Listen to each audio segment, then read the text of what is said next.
A human society is a group of people involved in persistent interpersonal relationships, or a large social grouping sharing the same geographical or social territory, typically subject to the same political authority and dominant cultural expectations. Human societies are characterized by patterns of relationships between individuals who share a distinctive culture and institutions. A given society may be described as the sum total of such relationships among its constituent members. In the social sciences, a larger society often evinces stratification or dominance patterns in subgroups. Insofar as it is collaborative, a society can enable its members to benefit in ways that would not otherwise be possible on an individual basis. Both individual and social benefits can thus be distinguished, or in many cases found to overlap. A society can also consist of like-minded people governed by their own norms and values within a dominant, larger society. This is sometimes referred to as a subculture, a term used extensively within criminology. More broadly, and especially within structuralist thought, a society may be illustrated as an economic, social, industrial or cultural infrastructure, made up of, yet distinct from, a varied collection of individuals. In this regard, society can mean the objective relationships people have with the material world and with other people, rather than other people beyond the individual and their familiar social environment. Members of a society may be from different ethnic groups. A society can be a particular ethnic group, such as the Saxons. A nation-state, such as Bhutan. Or a broader cultural group, such as a Western society.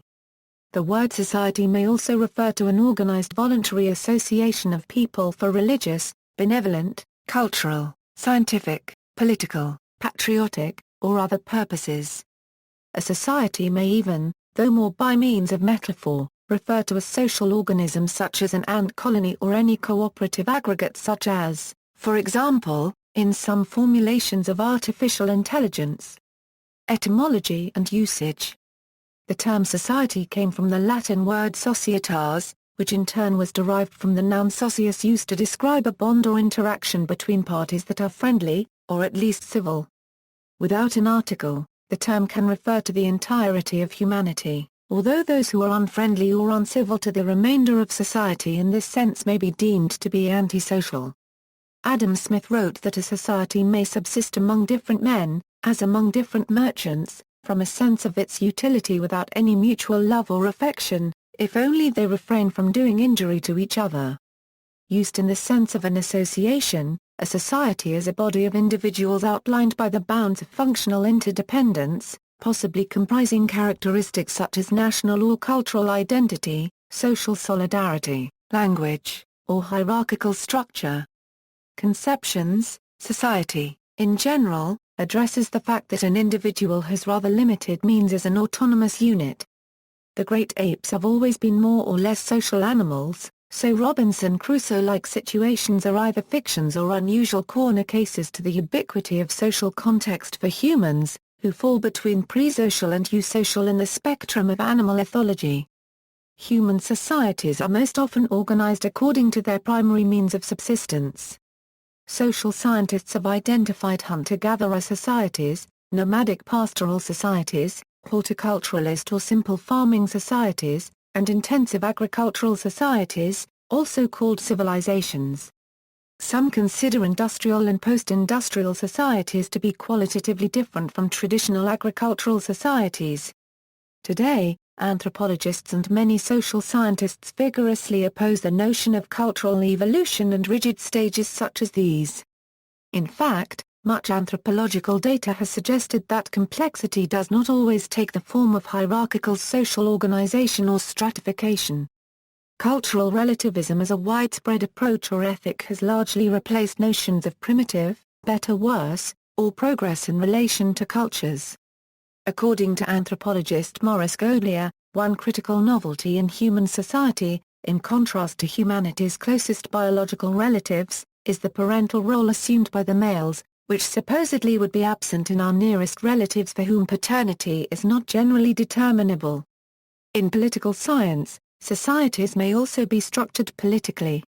In order of increasing size and complexity, there are bands, tribes, chiefdoms, and state societies. These structures may have varying degrees of political power, depending on the cultural, geographical, and historical environments that these societies must contend with. Thus, a more isolated society with the same level of technology and culture as other societies is more likely to survive than one in closer proximity to others that may encroach on their resources. A society that is unable to offer an effective response to other societies it competes with will usually be subsumed into the culture of the competing society. In sociology, sociologist Gerard Lenski differentiates societies based on their level of technology, communication, and economy: hunters and gatherers, simple agricultural, advanced agricultural, industrial, and special. This is similar to the system earlier developed by anthropologists Morton H. Fried, a conflict theorist, and Elman Service, an integration theorist, who have produced a system of classification for societies in all human cultures based on the evolution of social inequality and the role of the state. This system of classification contains 4 categories: hunter-gatherer bands, tribal societies in which there are some limited instances of social rank and prestige, stratified structures led by chieftains, civilizations, with complex social hierarchies and organized, institutional governments. In addition to this there are, humanity, mankind, upon which rest all the elements of society, including society's beliefs. Virtual society, a society based on online identity, which is evolving in the information age. Over time, some cultures have progressed toward more complex forms of organization and control. This cultural evolution has a profound effect on patterns of community. Hunter-gatherer tribes settled around seasonal food stocks to become agrarian villages. Villages grew to become towns and cities. Cities turned into city-states and nation-states. Many societies distribute largesse at the behest of some individual or some larger group of people. This type of generosity can be seen in all known cultures. Typically, prestige accrues to the generous individual or group. Conversely, members of a society may also shun or scapegoat members of the society who violate its norms. Mechanisms such as gift-giving, joking relationships and scapegoating, which may be seen in various types of human groupings, tend to be institutionalized within a society. Social evolution as a phenomenon carries with it certain elements that could be detrimental to the population it serves. Some societies bestow status on an individual or group of people when that individual or group performs an admired or desired action. This type of recognition is bestowed in the form of a name, title, manner of dress, or monetary reward. In many societies, adult male or female status is subject to a ritual or process of this type. Altruistic action in the interests of the larger group is seen in virtually all societies. The phenomena of community action, shunning, scapegoating, generosity, shared risk, and reward are common to many forms of society. Types: societies are social groups that differ according to subsistence strategies, the ways that humans use technology to provide needs for themselves. Although humans have established many types of societies throughout history, anthropologists tend to classify different societies according to the degree to which different groups within a society have unequal access to advantages such as resources, prestige, or power. Virtually all societies have developed some degree of inequality among their people through the process of social stratification, the division of members of a society into levels with unequal wealth, prestige, or power. Sociologists place societies in 3 broad categories: pre-industrial, industrial, and post-industrial. Pre-industrial. In a pre-industrial society, food production, which is carried out through the use of human and animal labor, is the main economic activity. These societies can be subdivided according to their level of technology and their method of producing food. These subdivisions are hunting and gathering, pastoral, horticultural, agricultural, and feudal. Hunting and gathering. The main form of food production in such societies is the daily collection of wild plants and the hunting of wild animals. Hunter-gatherers move around constantly in search of food. As a result, they do not build permanent villages or create a wide variety of artifacts, and usually only form small groups such as bands and tribes. However, some hunting and gathering societies in areas with abundant resources lived in larger groups and formed complex hierarchical social structures such as chiefdoms. The need for mobility also limits the size of these societies. They generally consist of fewer than 60 people and rarely exceed 100. Statuses within the tribe are relatively equal, and decisions are reached through general agreement. The ties that bind the tribe are more complex than those of the bands. Leadership is personal charismatic and used for special purposes only in tribal society. There are no political offices containing real power, and a chief is merely a person of influence, a sort of advisor. Therefore, tribal consolidations for collective action are not governmental. The family forms the main social unit, with most societal members being related by birth or marriage. This type of organization requires the family to carry out most social functions, including production and education. Pastoral. Pastoralism is a slightly more efficient form of subsistence.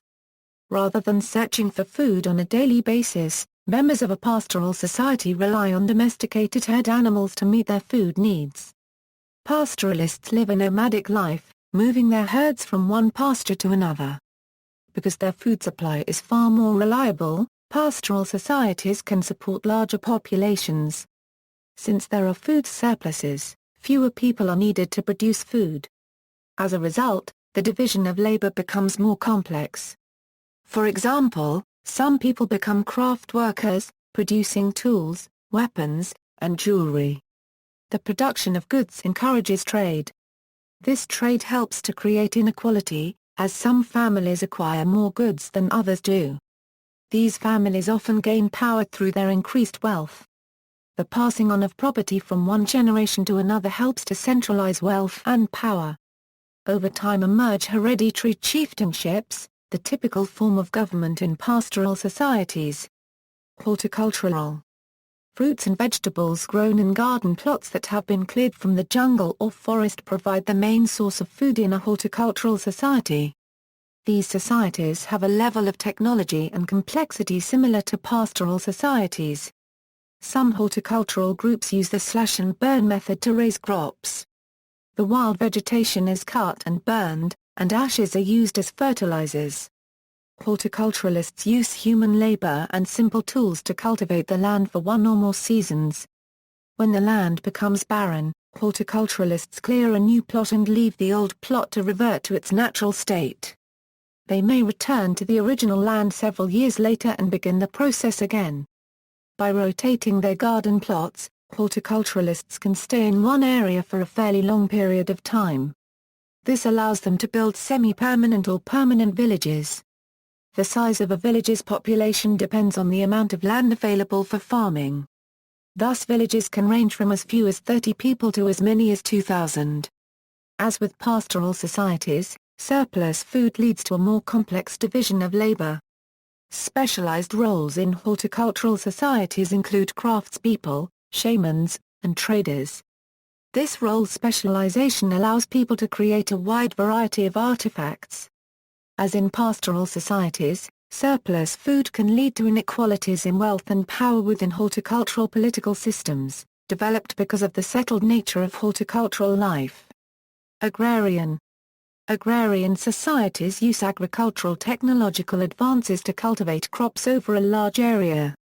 Sociologists use the phrase agricultural revolution to refer to the technological changes that occurred as long as 8,500 years ago that led to cultivating crops and raising farm animals. Increases in food supplies then led to larger populations than in earlier communities. This meant a greater surplus, which resulted in towns that became centers of trade supporting various rulers, educators, craftspeople, merchants, and religious leaders who did not have to worry about locating nourishment. Greater degrees of social stratification appeared in agrarian societies. For example, women previously had higher social status because they shared labor more equally with men. In hunting and gathering societies, women even gathered more food than men. However, as food stores improved and women took on lesser roles in providing food for the family, they increasingly became subordinate to men. As villages and towns expanded into neighboring areas, conflicts with other communities inevitably occurred. Farmers provided warriors with food in exchange for protection against invasion by enemies. A system of rulers with high social status also appeared.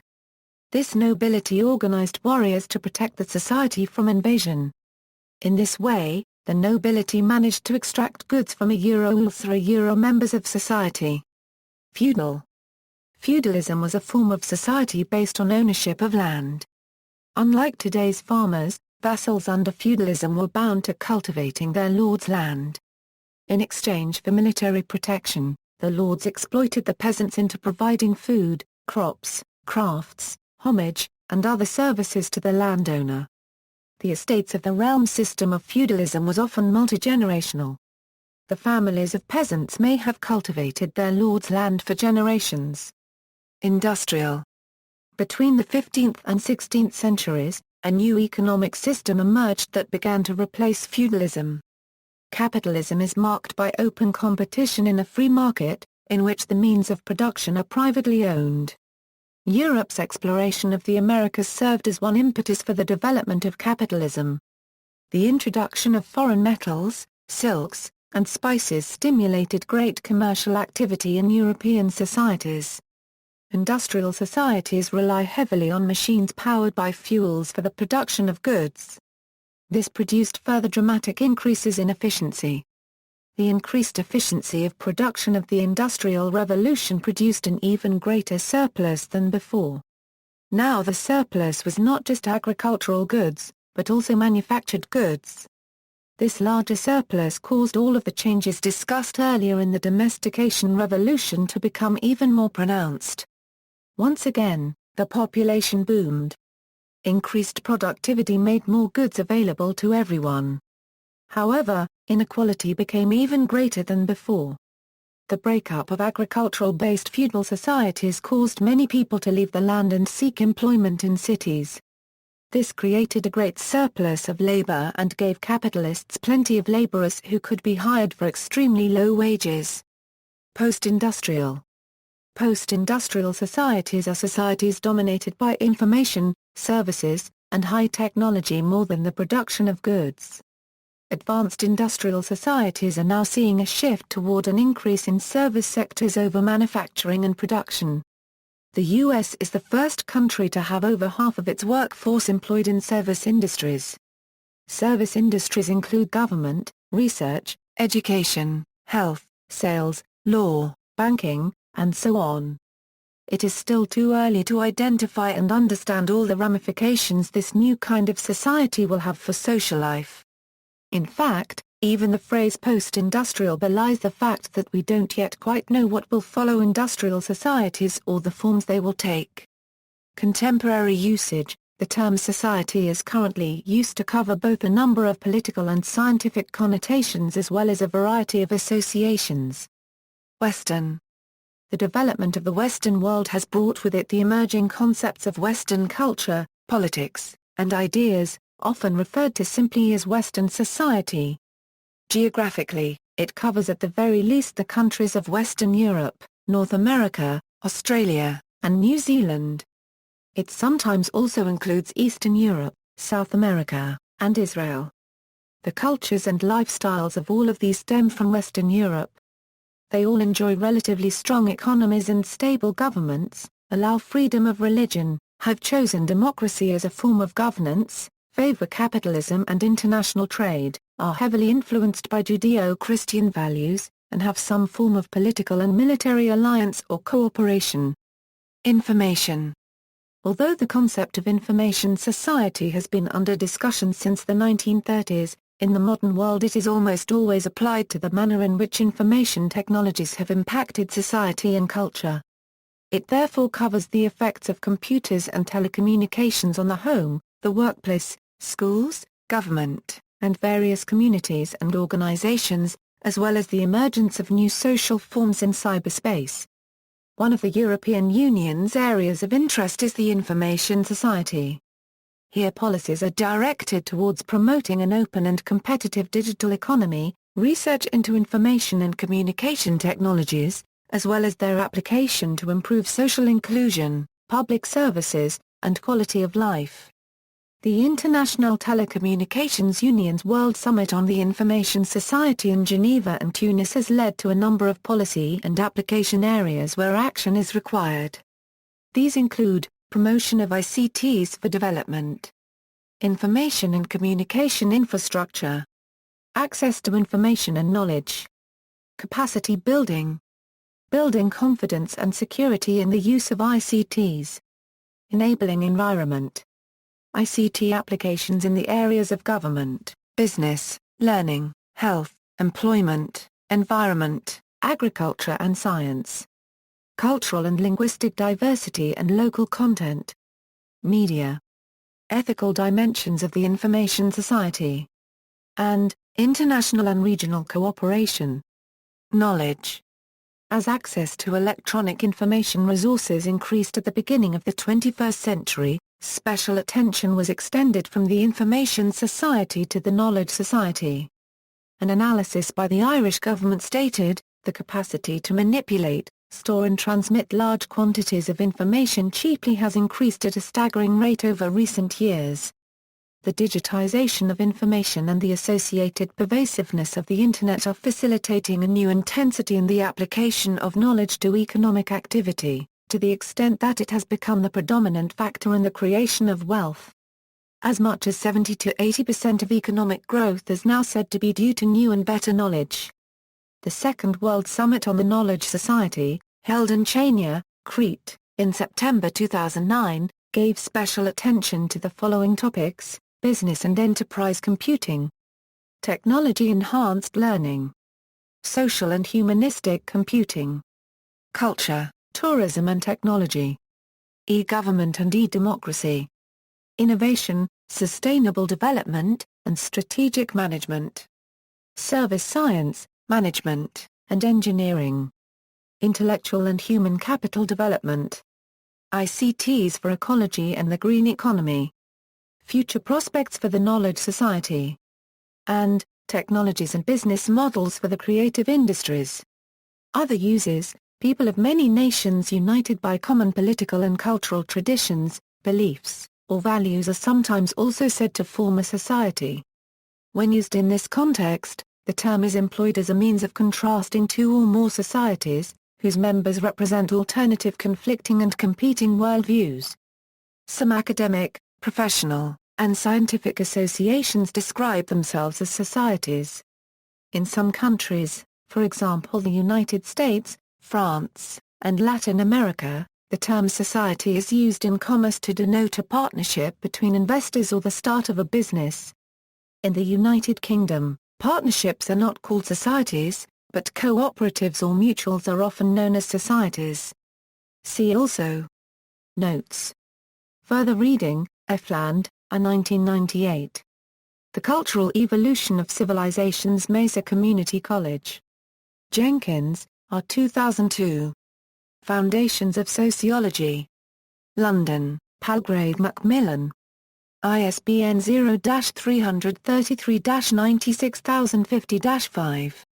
Lenski, G. 1974. Human Societies, An Introduction to Macrosociology.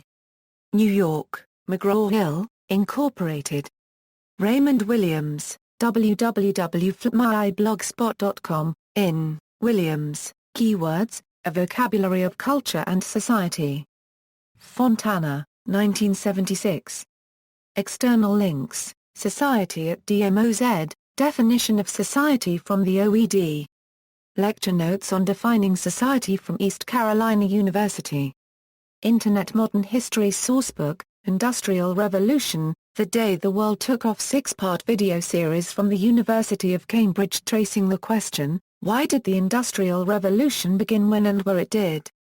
BBC History homepage, Industrial Revolution, National Museum of Science and Industry website, Machines and Personalities, Industrial Revolution and the Standard of Living by Clark Nardinelli, The Debate Over Whether Standards of Living Rose or Fell.